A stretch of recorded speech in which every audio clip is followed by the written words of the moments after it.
Hi, and welcome to my channel, Shades of Sage, where I share all things motherhood. My name is Tashima. I'm a doula and mom of 4, and today I am joined by my lovely sister, Tiana. So for those of you who don't know, she does have her own YouTube channel, so just check it out. We'll link her channel in the description box below, but it's Tiana Hicks here on YouTube, and she does everything from microlocks and sewing, singing. Today I have her here on this channel because she is an elementary school teacher, and I'm just going to interview her today and get her thoughts about, you know, students and parents and schooling and all of that, because she does work for, is it a public school? A charter school. So she does work for a charter school, but she does have experience, of course, with public school and all of that. So I'm going to ask her some of these questions, and yeah, let's get started. Now, I get a lot of my homeschooling information and stuff from Tiana because she is a teacher, and I do homeschool Saya, so this is my first year homeschooling. So a lot of the tips and things I get from her. So we're just going to interview her today, and I have about 5 questions that I want to ask her. But of course, if you really like this video or if you enjoy this kind of video, then let me know down in the comments if you would like to see a part 2 of this series as well. All right, so question number 1, why did you decide to become a teacher? All right, so make sure, like she said, you check out my channel. Yes. Because I did do a live kind of like going in detail of what made me want to be a teacher. Okay, so yes, so in a nutshell, I don't even know, like, where would you start? I just kind of always wanted to be one, and I was blessed to be one of those people that kind of knew from a child what I wanted to do and to be able to carry that out. So yeah, so we had a lot of siblings. If you got to watch our videos, her videos with Meet the Parents and everything, we had a lot of siblings. I was the 3rd out of 10. So we helped a lot with the younger kids, and we would help with like homework and schoolwork, and that kind of sealed the deal for me, helping them and seeing their progress from it. And then one of the games we would always play as kids was school. So we played school a lot, and I got to be the teacher. Then I would change up and be the principal. You know, you got to deal with the kids that had behavior problems. And so we would love that. And because there were so many of us, we could have like a full classroom. Yeah, we got like a full classroom. And I guess we would use like kitchen chairs or whatever and set it up in rows and kind of have a full class. That kind of made me really want to do it. Something else I was just thinking about. Is there like a teacher or something? Yes, that's what I want to say. Okay. So when I finally did go to school, like I don't remember being excited about going to school. Like, you know, when you first start school. Right. But I did remember in kindergarten, I had a teacher, and she was older to the point where she went on like a medical leave or something, and I thought, this is gonna sound crazy, but I thought she had like died. Oh no. Because she really was older. Yeah. So to like a little kid, who knows how old she was, I just remember her being like older, having like gray curly hair. And then we got this teacher that came in. Miss Nelson was our long term. So I loved Miss Nelson. She had like, she was like Hispanic, and she had like long curly hair. And she would, at the time, like, they would put like the gel and stuff in her hair to make it like crispy. But to hold in the curl, she had like a raspy voice. And when I met her, I just fell in love. Like, I'm just like Miss Nelson. Like, it was just great times. The little circle time, the songs, everything. So that's what made me think school was really, really, really fun. Yeah. I think having Miss Nelson kind of did a lot of it. And then, yeah, a bunch of things played part of it. But I kind of knew, like, literally, probably from like kindergarten, that I wanted to be a teacher. And so everything I did, like us playing school and stuff, everything I did from that point on was because I wanted to be a teacher. Those were the games I wanted to play. Those were the things I wanted to do, type thing. Yeah. Okay. Well, that's good that you had a positive first experience with school. Yeah. And I feel like that is important, especially for kindergarten, because that's your first grade. Yes. So I feel like if you don't have a positive experience, that may spell doom for the rest of your years. Okay. So number 2, what is your favorite grade to teach? So just tell us what grades have you taught? What's your favorite? So I worked with a lot of grades. Okay. I started out working with 6th grade. Okay. 6th grade, a little bit of 5th, 7th, and 8th. Oh wow, middle school. 4th, I worked with. Okay. 2nd grade, 1st, kinder. Okay. So I've done all of them in preschool. Right. I've done an infant and toddler. I've done all of them probably from infant and toddler up to 8th grade, whether it was like teaching or tutoring or something like some kind of thing like that. Okay. Except for 3rd grade. Never done 3rd grade. Yes. Okay. I haven't done 3rd grade. That's the only one. Out of all of them, I can't really say I have a favorite. Like, I think there's good and highlights to all of them. I have the bulk of my experience with the younger kids. Right.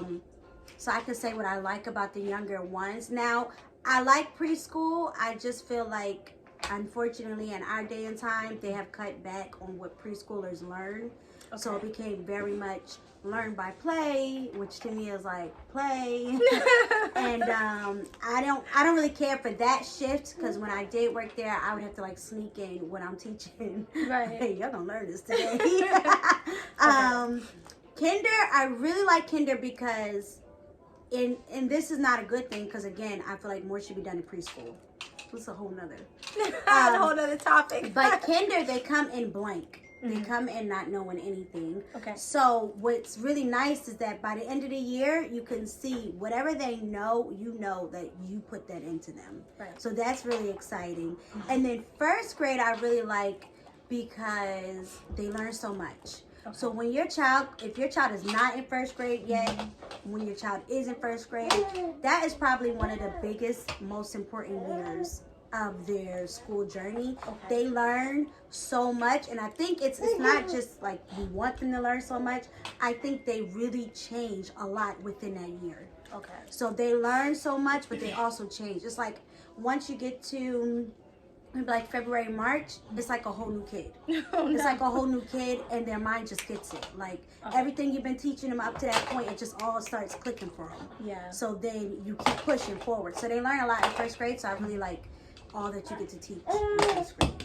Because they learn, well, I guess by that point they've learned how to read, they've learned their letters, they learned their numbers. And so you're really just building on that. Yes. The rest of the You're time. building on, so like kinder is the foundation of everything. Right. So like kinder is like your letters, your letter sounds, and simple sentences. Okay. And then when you get to 1st grade, it's like how to sound out words, what are word patterns, what are blends, and how to sound out a word with 3 syllables and how to break it apart. Like all your basic stuff that you learn how to apply that basic stuff. Right. So that they can kind of do anything. The same thing with numbers. If you know your numbers from kinder, you know how to count from kinder.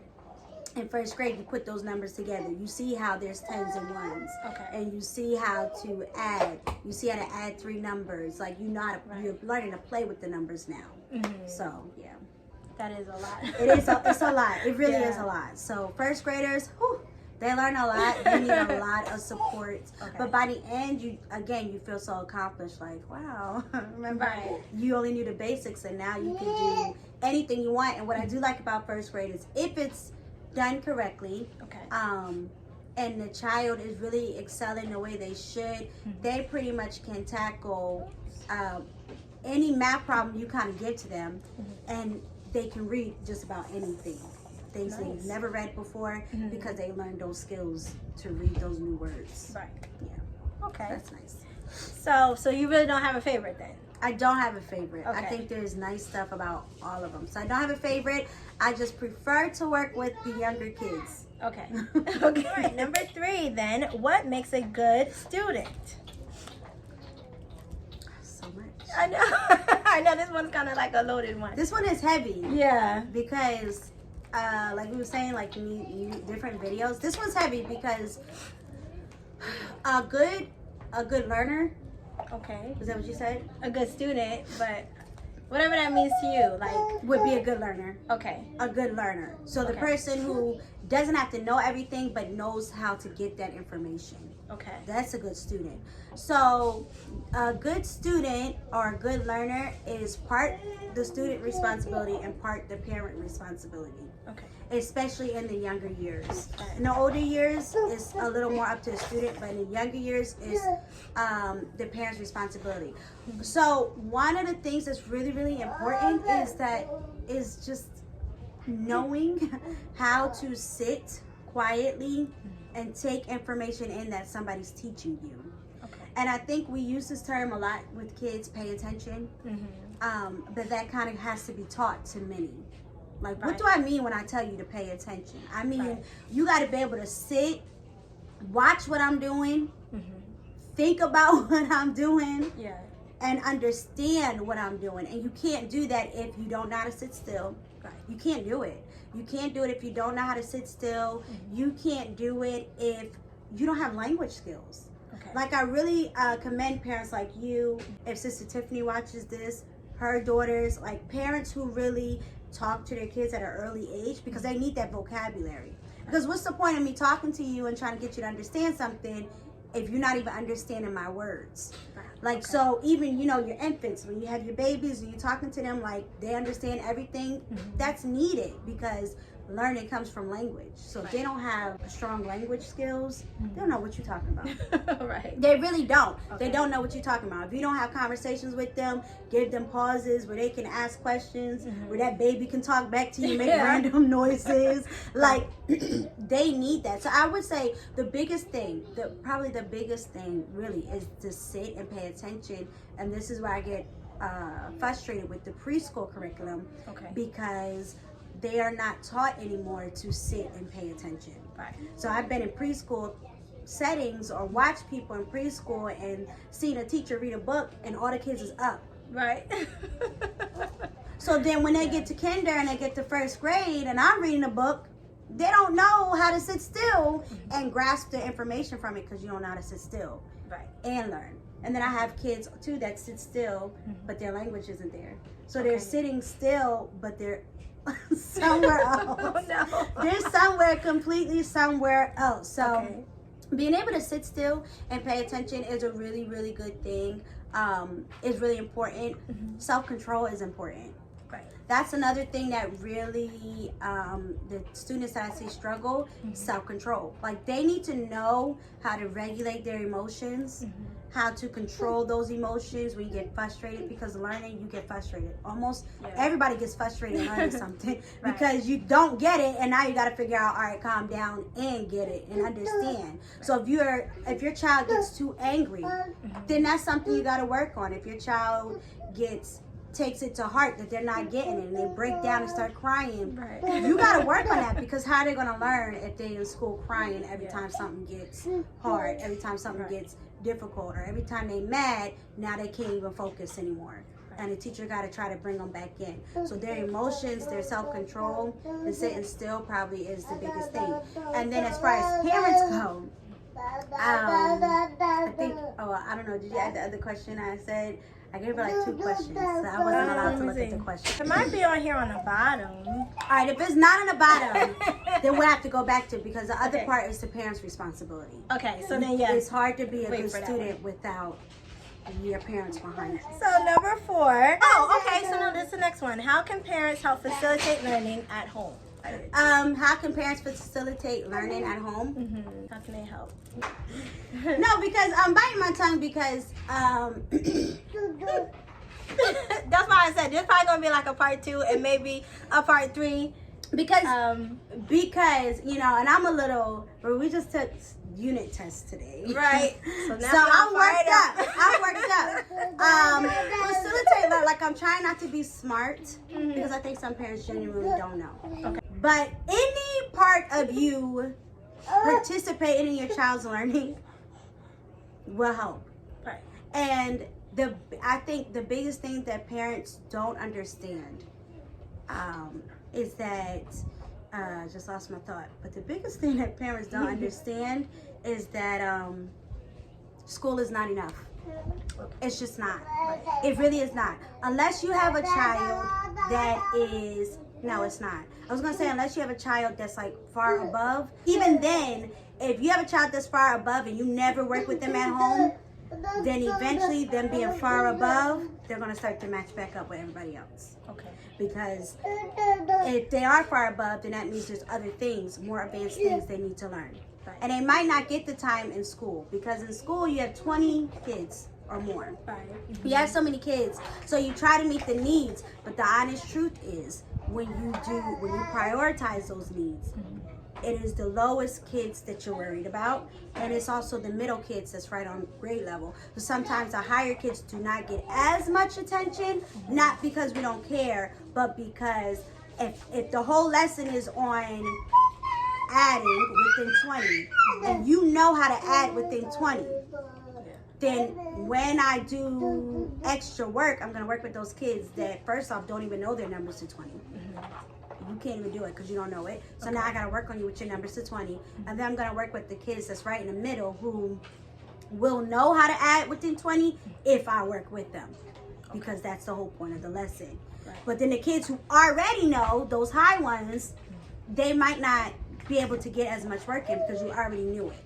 So the lesson technically is something you already know. Right. So I wouldn't give you extra help. You would need above help. But if I run out of time, I might not be able to give you that above help that day.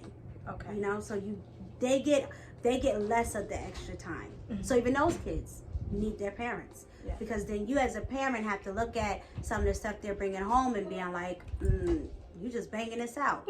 That's a good thing, but it also means that, wait a minute, are they being challenged? Because your child needs to be challenged in order for them to go to the next level. Right. So the best thing they could do is be there. Like, school's not enough. Your child that's low, they need extra work. Right. So you just doing homework and then nothing else, they'll always be low. That's just the truth of it. Unless your child, and there are children, unless your child understands that they're low, understands that they're not doing that well, but how many is going to do that at 5, 6, 7? In a younger grade. Yeah. It's rare, but there are some. Because I have one little girl right now who is like, Miss Hicks. Like, she realized that she's not where she should be, and she's been working hard. Like, oh no, what we're going to do. Just for reference, what grade are you teaching? So right now I'm teaching first. Okay. Right now I'm teaching first. So she's got it, but she's got other stuff going on in her life that makes her think that way. Like, she's the older sister. She's got younger siblings. She helps out with them. So she's a little, even though she's in first grade, she's still, her mind is not thinking like the other first grader who might not have those responsibilities. Okay. So she's able to look at it like, oh, no, I got to put it in. So she, is doing that, and she's trying herself, but not every child realizes why they might be failing tests, why they might not be understanding. So if you as a parent see them coming home and they're not understanding it, they're not understanding their homework, they need extra work. Okay. So even if the teacher don't give you some, look at the problems and the assignments they're doing and make your own problems. Look up other stuff online, a whole bunch of stuff. Other stuff online that has to do with that topic, and work with them extra. Okay. And then the child that's right in between, they need your help too, because again, the information they're learning in that grade needs to be built upon. So the more they see it and the more they practice it, it becomes just common knowledge to them. So they're not thinking so hard about it. And then that keeps that thing always in the back of their mind, instead of you just studying for the test and now they forgot. Right. Then they're not going to remember anymore because all you did was study for the test. So all three of those groups, they need help from their parents. A good thing for me that I always try to tell my parents is to look at the homework. My kids are, again, first graders are still young, but by the end of the year or by the middle of the year, I start telling my parents, look, if they can't take the homework themselves and do it themselves, then you know they're struggling in class. Okay. Homework should be, and most times is, we as teachers try, should be what you learned in school reviewed. Okay. If you can't do it by yourself at home, they are struggling in school. But it should get to a point, in first grade is where it kind of starts. Okay. It should get to a point where they do homework by themselves, and all you do is check it. Okay. If you in first grade, second grade, and for those parents that do, and you still going step by step on every problem, they don't got it. They don't got it. So I purposely try to send home certain homework that I know will show the parents how their kid is doing. Like writing is a big thing. Okay. So I will purposely send home a writing prompt so that their parent can see how they write. Okay. And if you got to tell them how to spell every single word, your child can't write. And so are they supposed to be reading the stuff themselves, like instructions or whatever, directions? No. Well, in first grade it starts. I still Okay. feel like some of the expectations with them reading stuff, because like they want them to read their math problems and stuff. Okay. I feel like some of that is like, come on, like, unrealistic. Right. However, by the end of the year, yes, Okay. they should be. They really should be. They should be able to read the directions, and read the problems and start to solve them. Okay. So that's first grade. First grade. By the end, like some will do it in the middle, but those are people who are probably achieving kind of high. Right. But again, like I mentioned before, in first grade, by time they finish first grade, if they are on reading level, they should be able to read anything. Okay. Anything. Right. Any book from any grade level. The only difference is as you get to the higher grade levels, you start like doing more comprehension. Did you understand that? Did you connect with that? Can you rewrite the ending of the story? Like you do stuff like that in the higher levels. But in first grade, you should be a proficient reader and you should be able to read words you've never seen and break those words apart. Okay. So that's why they should be able to read their instructions. Because they should be able to read That's those a lot. words. It is. Okay. It's a lot. But it can be done. I've definitely seen it be done with the kids that are right where they should be. Okay. So it definitely is doable. Good. So that was number 4. And number 5, which kind of ties into number 4, was what advice do you have for parents, and what is the most important thing that parents need to know? What is the most important thing that parents need to know for kids that are in school and all that? I think, it does go with the other one. Because the most important thing is school's not enough. It really isn't. And so when I was going to be a teacher, our generation, our parents, they didn't play that. Like, they didn't play. Like, when you were going to school, going to kindergarten, you were ready for kindergarten. Okay. But now the kids are coming in with nothing. Like nothing. no. So, now, can you explain though? Explain, like, okay, maybe this is another bit of a different question, but like, what should they know coming into kindergarten? yes, let me say.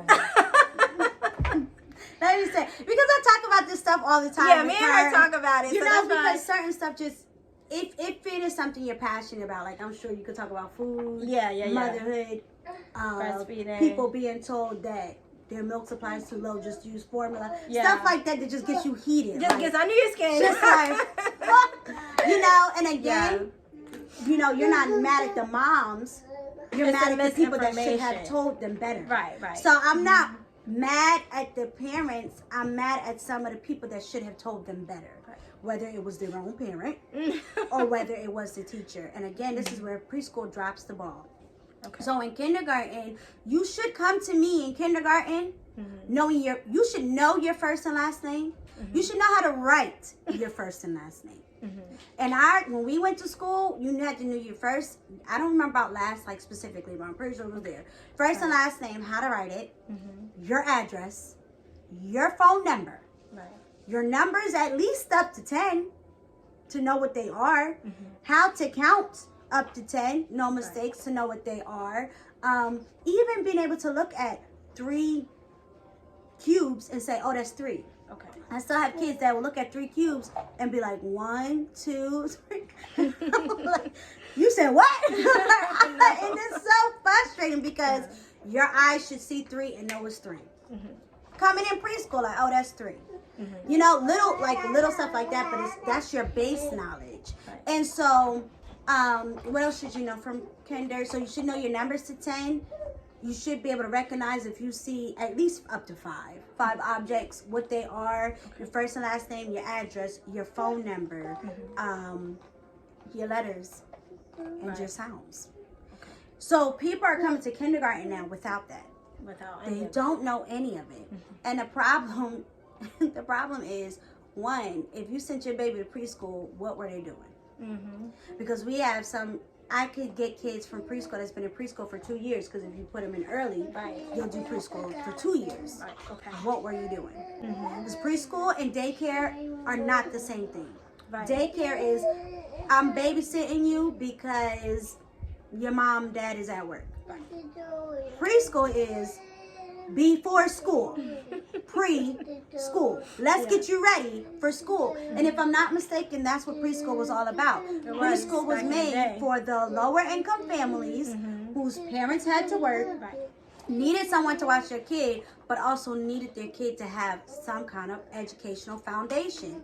So preschool was doing that. That's what preschool was created for. And so with that being said, parents need to know that if your child does not know that coming into kindergarten, the school will not tell you they are behind. Okay. But in a sense they are. Because you need those skills. Yeah, you need those skills. And you need them. They should have them before. Like we would spend, when I did do kindergarten, we would spend half the year on letters and sounds. You should know your letters and sounds. You really should.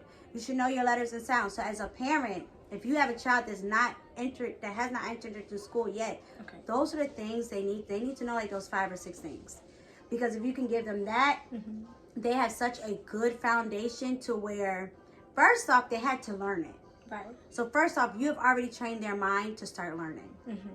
So now they've learned that from you or from preschool. So when they start learning the stuff they need to know in kinder and first, they already are a learner. Okay. But if they come to me not knowing that stuff, they're not learners yet. They may know some life stuff, how to put on your shoes, they don't know how to tie their shoes. They should know that too, y'all. Okay. How to put on their shoes or how to put on their coat. They might know stuff like that from watching you or from you teaching them those, or, like simple stuff like potty trained, like stuff like that. But they didn't learn the stuff that makes their mind think. Okay. That makes them start thinking, that makes them start connecting stuff. Like they need to start becoming thinkers and learners. And so if you didn't do that before they went to school, it really, there are some kids, and there are many kids rather. There's some kids, we'll go back to some. There are some kids that will pick it up in kinder and will learn everything they need to know. But the truth is, nowadays in kinder, we are spending the first half of the year teaching you how to be a learner. Okay. Instead of teaching you as much content as we can pump into you. Right. So if you don't get the content and it takes you all of kinder to become a learner, then in first grade, when you have to get this load of stuff that you're learning, kids struggle. Okay. And that's one of the things I get getting the kids from kinder now in first. Their parents are like, what's up with their grades? Like, they were so good in kinder. They was learning, because to the parents, kinder is like the first real year of academics. Okay. Again, it should not be. I understand, like, I wouldn't get preschoolers grades or whatever. Yeah. But to the parents, they realize that kinder is the first year that they're learning stuff and bringing home homework and trying to read and all that fun stuff. So when they get to first grade, I'm telling you, a lot of kids struggle. So whatever they miss in kindergarten is going to tell them in the first grade. It tells, yes. It does. And it shows, because they may or may not get it in kinder. Okay. So then they come to first grade, and like I said, something happens in their mind. And but towards the middle, almost close to the end, but towards the middle of first grade, where it just shifts, and you could tell they start like, oh, right, this is what school is. This like, is really going on. Yes, like they start to get it. But if you did not get stuff in kinder, and I now have been working on you in first grade with those kindergarten skills, then it took you to about the middle of the year for it to be like, oh, that's great, but you're saying, oh, about the kinder stuff. Oh no. Okay. Yeah, the kinder stuff is what is clicking, because your mind changed. And now I'm going to try to pump in first grade stuff to you. But the truth is, unless you work overtime and your parent works overtime and give you that extra work, you still are going to be behind in second grade. And that's what's happening. Okay. What's happening is the kids are coming in behind and staying behind for the rest of their school career because they didn't come to kinder ready. Right. And people are making it seem like it's okay to come to kinder not ready. And the honest truth is no. Right. You should be ready because how am I going to build on something that's not there? So like I said, I like that I see such a big difference in kinder, but at the same time, it's only certain ones that will pick it up and will be where they should be at the end, whereas others will be very close, showing a lot of improvement, but might not be there. And then in first grade, it's going to click on the kinder, but then they're going to be towards the tail end, just getting the first grade stuff. Now you are behind for second grade. Okay, and it just keeps going. Oh no. Yeah. Okay, so did you tell us the advice that you have for parents? I know you said the most important thing was to school's not enough. Yeah. That's so your then advice. Your advice is what should parents be doing at home? My advice is if your child has not entered school yet, teach them if you can. And that's why this is like a whole nother conversation because when you say teach them to parents, they're like, I don't have time or I don't have time or like, when am I going to do that? Because some schedules are really hectic, but your hectic schedule doesn't change the fact that the child needs to learn. So you got to figure out how to fit this in the car on the way to wherever. Spell this word for me. Read this. Or while you sitting down watching TV, put the captions on. Stuff like that. Like, make them see words everywhere. Get some index cards and start taping everything in your house with the words. That's a good idea. I actually should do that. Yeah. This is how you spell like. This is how you spell couch. Because they need to start seeing this stuff.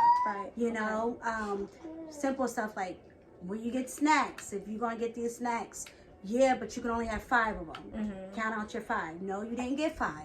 Do it again. Or, so putting in learning every and anywhere so that when they see this stuff, it's not foreign. School should not be the only place they see numbers and words. It's got to be at home too. So you got to fit that in. So my advice to those whose kids are not in school yet, teach them. They should not be going to school not knowing anything. They should not go to school and not know their name. Like, I spent this year in first grade, I spent like 3 or 4 months, probably 3 or 4 months, getting them to know their first and last names. Okay. And you mean like spelling it and stuff?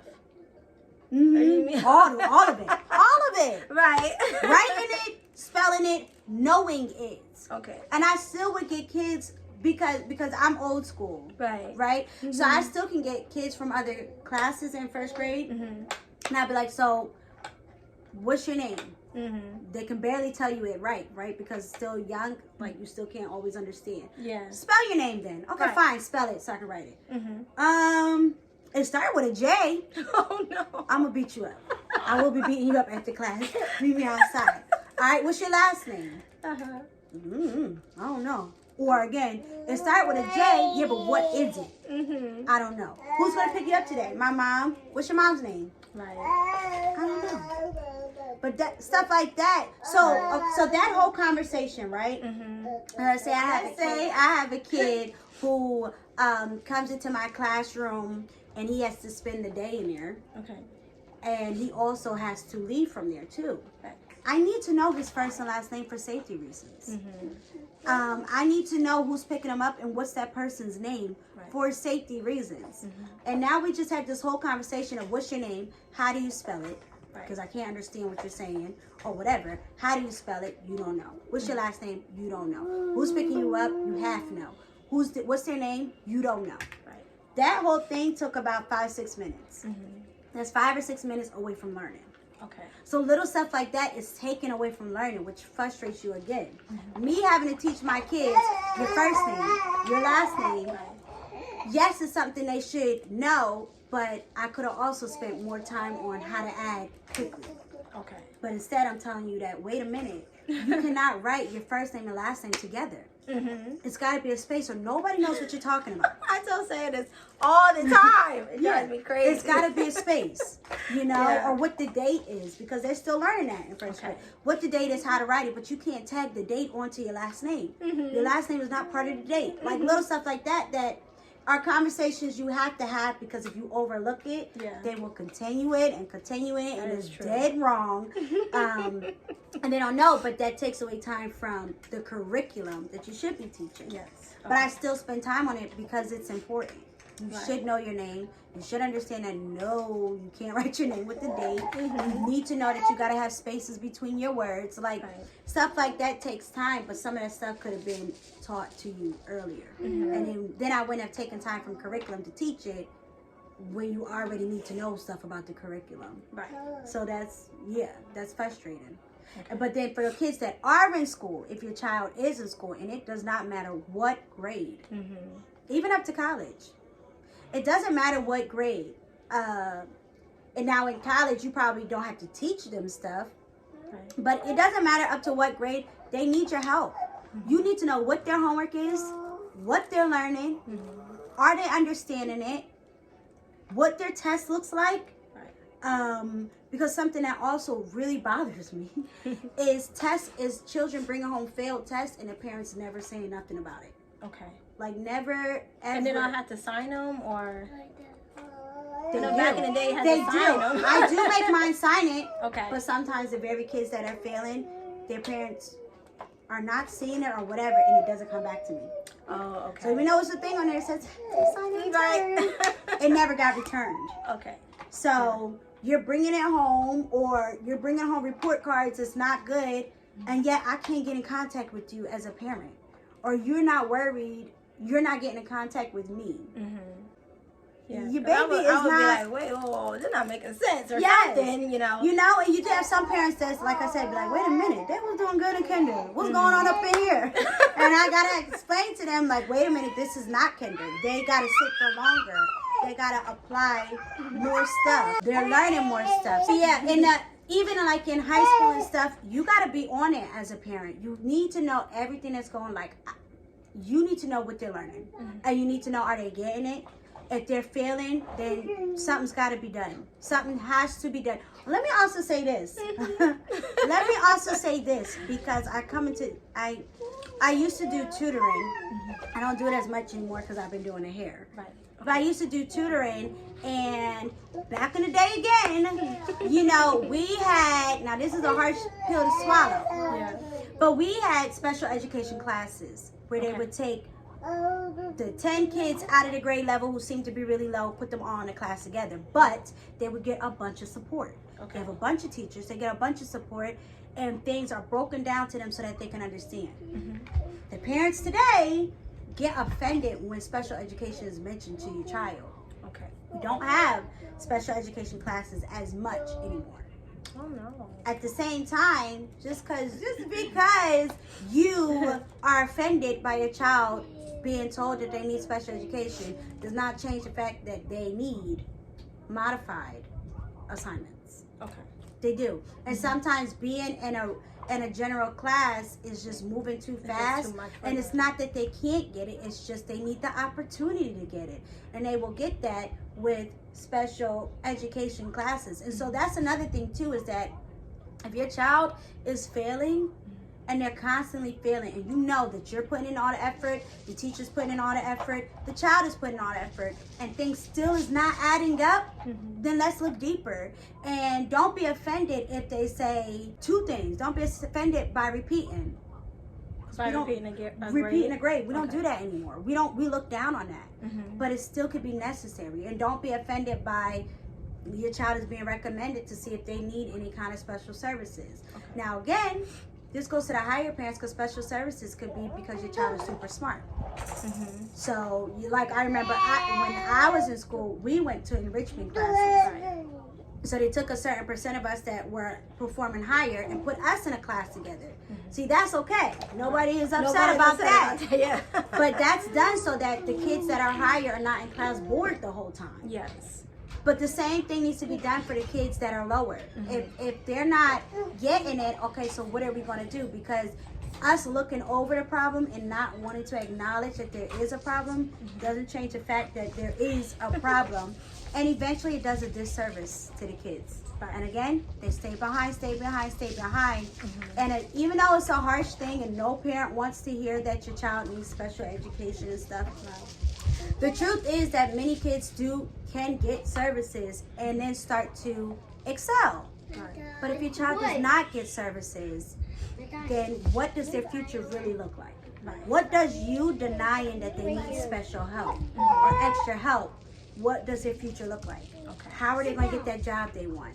And therefore support themselves the way they want and apply themselves in college or other schools the way they want, when in elementary school you were too afraid, or you might be ashamed, or whatever the case may be, to acknowledge that, wait a minute, your child needs to back things up and slow things down. Because it's better for them to learn than to keep pushing them through, and they still don't know. Then they get in, 12th grade or graduate, and it's like... And where do you think these babies are going to end up? Where do you think the 12th grader ends up that can't read? That just got pushed through the whole time. Yeah, and that's the other thing too, that if you don't already know, 3rd grade is the marker for readers.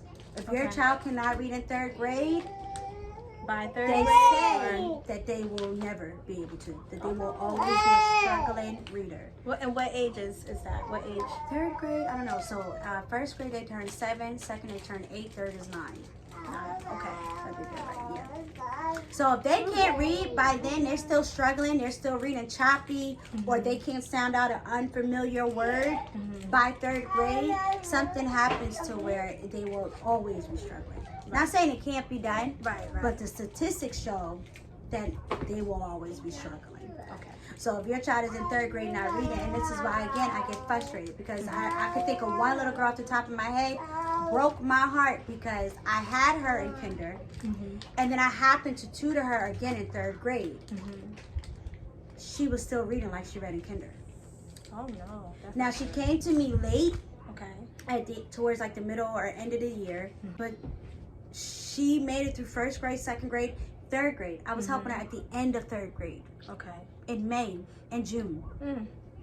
And she still was reading, not even like a kindergartner, like a mid-year kindergartner. Okay. Not even a kindergartner that's at the end. Right. A kindergartner that's in the middle of the school year. She was going to 4th grade. Oh. She wasn't, 3rd grade was done. Right. I was just working with her, but 3rd grade was done. She's going to 4th grade, barely reading like a kindergartner. Right. How did she make it through 1st, 2nd, and all the 3rd? That's a shame. That really is a shame, because it's like, I don't know, like that whole, what is it, the No Child Left Behind thing? It's just, I feel like it's doing everybody a disservice. The kids, the parents, everyone. Yeah. So that really broke my heart, and it wasn't surprising, but yet it was surprising. Yeah, it wasn't surprising, but yet it was. And now I'm thinking to myself, wait a minute, if she made it through 1st, 2nd, and 3rd and still cannot read, she's gonna go to 4th grade and not be able to read. She's gonna go to 5th grade and not be able to read. She's gonna be a grown woman, 18 years old, and not be able to read. Right. Where's she gonna go at in life? What is she gonna be able to accomplish? Right. She cannot read. And nobody took the time to say, wait a minute, stop pushing her through. Like, that doesn't happen anymore, where people are like, wait a minute, she either needs special help or she needs to stop going on. Going on to say what? She went on? And that's just one kid. But how many other kids have I worked with in kinder, saw that they were behind and yet couldn't, and yet they continue to go on to grades and still are in the same predicament? Right. That's sad. It's sad because you know their future is not what you want it to be. It's not favorable. So, Oopsies. yeah. So they need their parents, and they also need their parents to blow the whistle when necessary. Wait a minute, something not right. We gotta backtrack. Right. Can't let it keep going. And I do feel like it's the parents' responsibility to know how their child is doing in school, besides just the grades that you see on their report card or whatever. Like, to know this is what they're really strong in. This is what they're really struggling with. And again, I do understand a lot of parents are working, so it does make it tough. But yeah, you gotta invest in your children's education, and that starts from day one. So yeah. And like I said before, that's why I'm like, parents have to know that school is not enough. And even like kids that I tutored before, they would think tutoring is enough. Right. If your child is behind, school and tutoring is still not enough. Because if you want them to catch up, now everybody has to work overtime. Right. the teacher, the child, and the parent. Everybody's got to work overtime. But just being like, oh, I got them tutoring, they're behind. So you can't treat them like they're on level and they are where they should be. You have to treat them, you have to remediate. And again, people don't like these words. You got to go backwards. Yeah. And you got to push it harder so that they can get it, because something in their foundation is missing. They need that extra practice. Right. And there's nothing to be, I mean, I'm not in this situation, obviously, but there's nothing to be ashamed of, I feel like, just to make sure that your child or children get those foundational things, because obviously with school, you are building on the previous year and the previous stuff taught. So if you don't got it, then you can't build on it. There's nothing to build on. So. And I think, and parents have to understand, what is school all about? Like, school is not, like I tell, just a daycare I center. tell my kids all the time that I'm not their babysitter. I am not y'all babysitter. Right. Like, you did not come to school today just so that you could have a safe place to be at. School is not daycare, and it's not babysitter. So other things like your child missing a bunch of days, they're not learning. Your child missing, your child not able to sit still, your child always getting in trouble and sent home or sent to the classroom. They're not learning. Like, all it is a big issue. And if the child that does not learn, what kind of future do they have? Because school is made, and I think, back in the day, and that's why we had a lot of technical schools and stuff. They understood that school was made for the workforce. It's to prep you, Yes. And now people are like, oh, you know what? Teach them arts. Teach them sciences. Let them do all this stuff, because they shouldn't just be made to just work. That's true. They do need to be critical thinkers, but people have lost sight on what is important about school. School is for your future. So you failing your grades is not just, oh, they're failing, the teacher going to talk to me about it. That's the end. No, this is their life we're talking about. It is their life. It is how their future will look. Either your baby is going to grow up and be successful, or your baby is going to grow up and not be successful. And worse things happen. And I don't think people always, the worst things happen. What happens to people who cannot get a job? Not good stuff. So is that what you really want for your child, to be in a predicament where they can't get a job, or they're working a bunch of hours but they're not getting paid enough, so they can't never advance in life? They're struggling. You don't want your child to be that way, so that's why school is important. Them struggling in school is a sign of their future. And if you don't want their future to be them always struggling in life, you got to make sure they got their education. They need it. I agree with that. That's their whole future. Okay, I'm going to say this last thing, and we obviously have to go.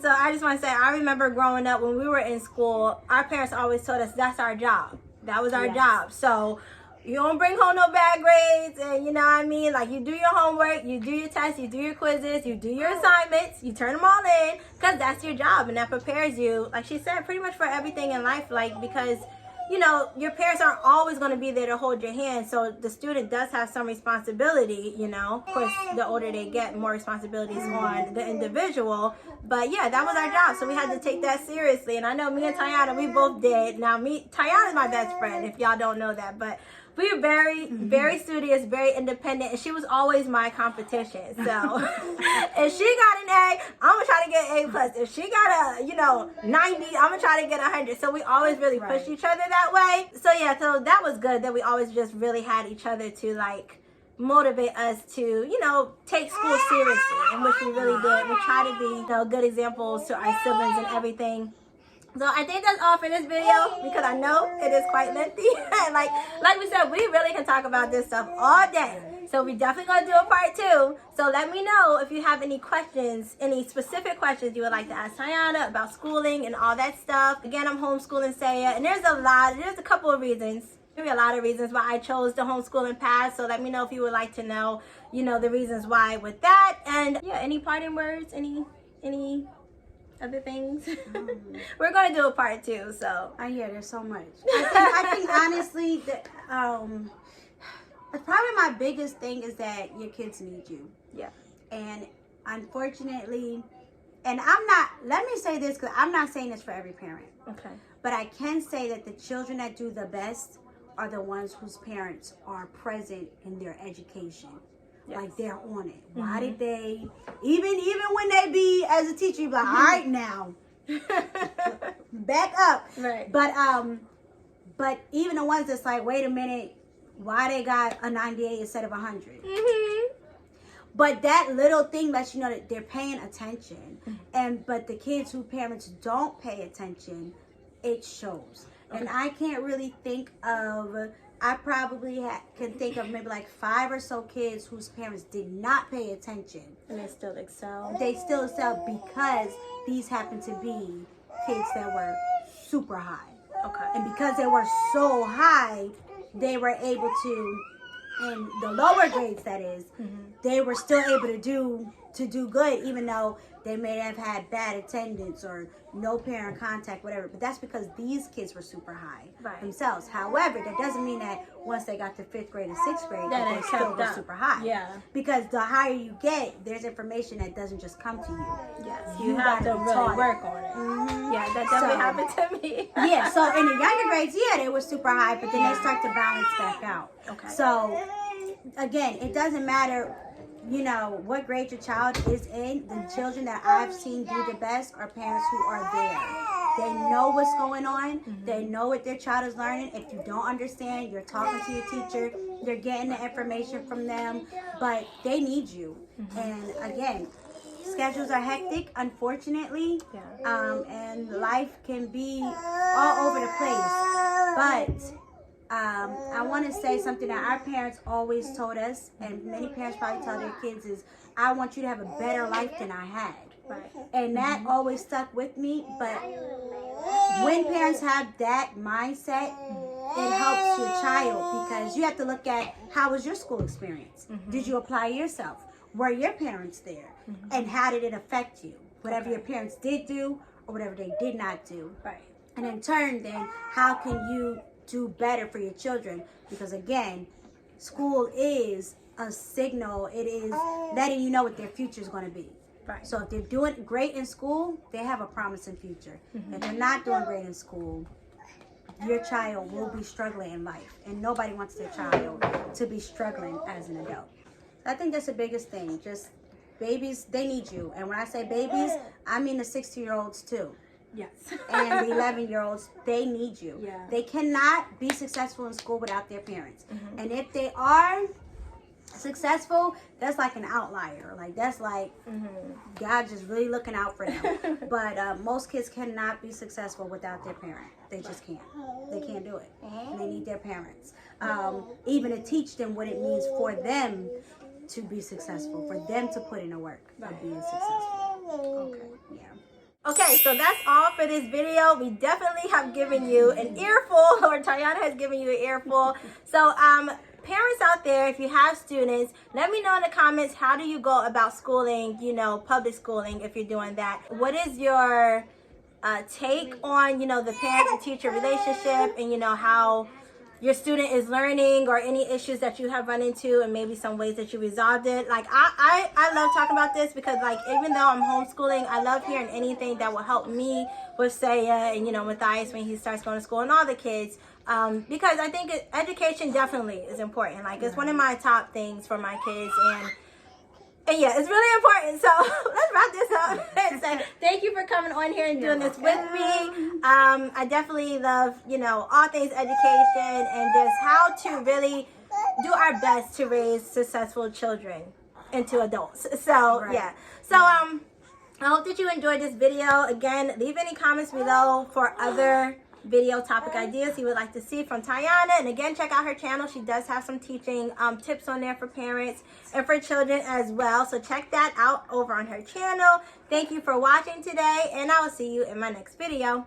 Bye. I'm Kelsey. One. And I'm Kendra. So I don't need to tell you where to look. No, I don't know on your phone. I can't see them. Right over there. Where? Exactly where you're looking at. Right there. See that? That's the camera. Yes. You can turn back around, Asa. I don't know where I'm looking at. I'm looking somewhere there. I can't see nothing. Point to it again. Right over here. All you have to do is look in this general vicinity.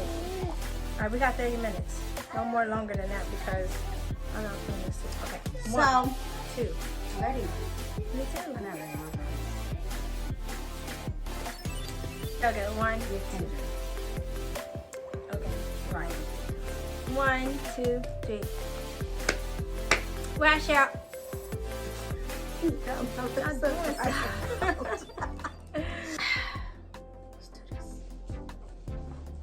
Where I share all things.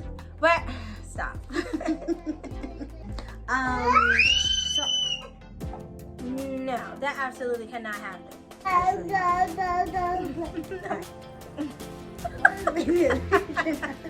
Because he's silly. And he's yes.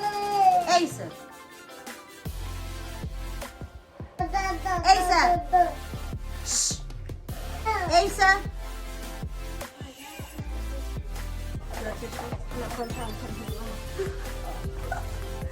Okay. Stop looking at me. Alright, let's say you tried to look at me. So that you know that you got picked up. No, it's okay. You can stay this way. I think that's fine. Leave her alone. We're trying to do this video. You know that. I'm not editing this whole hour.